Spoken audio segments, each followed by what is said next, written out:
It was a horrific case of mistaken identity. 16-year-old Ronan Kanda was stabbed to death with a ninja sword and a machete, which had been bought online by his attackers. Ninja swords can be up to 24 inches in length. The law to ban them is named in Ronan's memory. It's quite sickening to see these things are still available. There are still children carrying these type of weapons. It's painful to see that our world is surrounded by these things. There were more than 55,000 incidents of knife crime recorded between 2023 and 24. Ronan's law is part of the government's plan to tackle the problem. Last year, they banned zombie-style knives and machetes. Now the Home Secretary has made it illegal to manufacture, import, sell or possess a ninja sword.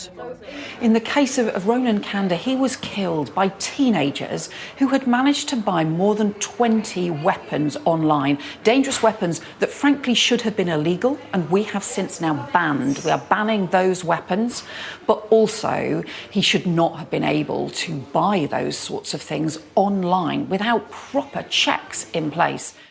The new law comes into effect from August. Police are urging people to surrender their ninja swords with the hope of preventing the needless loss of yet another young life. Alice Porter, Sky News. What exactly is going on over there in Britain? It seems our friends across the pond have a serious ninja problem, or at least that's what their government wants us to believe. Yes, you heard that correctly. As of today, the UK is officially cracking down on ninja swords. Ninja swords. It's 2025, and apparently England has turned into a live-action Ninja Gaiden, except instead of awesome side-scrolling gameplay, they get oppressive laws and police raids. But hey, that's Britain for you, always eager to ban something new to protect their citizens from themselves. Here's what's happening. Earlier today, the UK government announced it'll be illegal to possess, buy, manufacture, or import ninja swords starting this summer. This brilliant decision follows the tragic 2022 stabbing death of 16-year-old Ronan Kanda, who was murdered with, you guessed it, a ninja sword ordered online. Ronan's grieving family pushed tirelessly for this law, dubbed Ronan's Law, to make sure no British teenager ever again falls victim to a ninja assassin. Now, you're probably asking yourself, sarcastically of course, exactly how many ninja sword attacks does it take to trigger a national weapon ban? Well, apparently just one, because the UK government never misses an opportunity to take more freedoms away from its already helpless citizens. But wait a second, what even is a ninja sword? According to British officials, it's a straight-bladed sword about 14 to 24 inches, sharp on one edge, and pointed at the tip. Basically, it's what you'd see in a low-budget martial arts film or a nerdy teenager's wall display.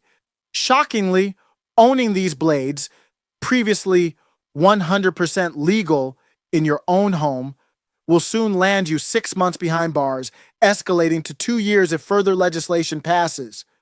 So if you've got one hanging in your living room next to your Naruto poster, better turn it in this July during the government's weapons surrender scheme. A weapons surrender scheme, doesn't that phrase just warm your heart? Citizens lining up obediently at police stations, ninja swords clutched tearfully, handing them over in exchange for cold government-issued cash. Of course, this won't apply if you bought your sword after the announcement today. Nice try, ninja sword speculators. Now let's step back and appreciate the absurdity here. The UK already banned curved samurai swords back in 2008, but somehow straight ninja swords slipped through their bureaucratic cracks for 17 years like a stealthy shinobi waiting for the right moment to strike. Now, in typical British panic mode, they've decided the best response to their knife crime epidemic is, wait for it, banning another obscure weapon responsible for literally less than 1% of knife murders. And speaking of absurdity, let's ask ourselves, has Japan, homeland of actual ninjas, ever faced a ninja sword epidemic? Nope. Yet Britain has somehow managed it. Maybe the tea has finally gone bad. Or perhaps it's something else they're really worried about. After all, ninja sword does seem suspiciously like code language for, well, I'll let you connect those dots yourself. Which brings us back across the Atlantic.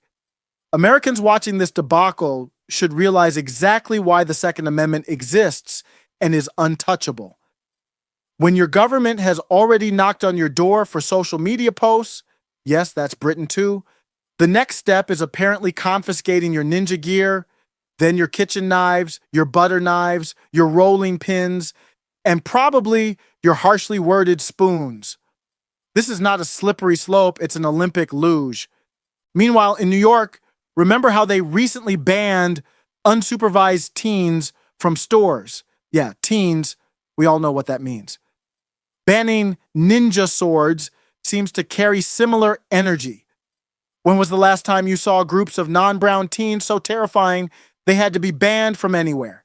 Can Britain, and frankly all of us, just be honest for once about what's really behind these crackdowns? But sarcasm aside, briefly, there is an actual tragedy at the heart of this story. The horrific murder of Ronan Kanda.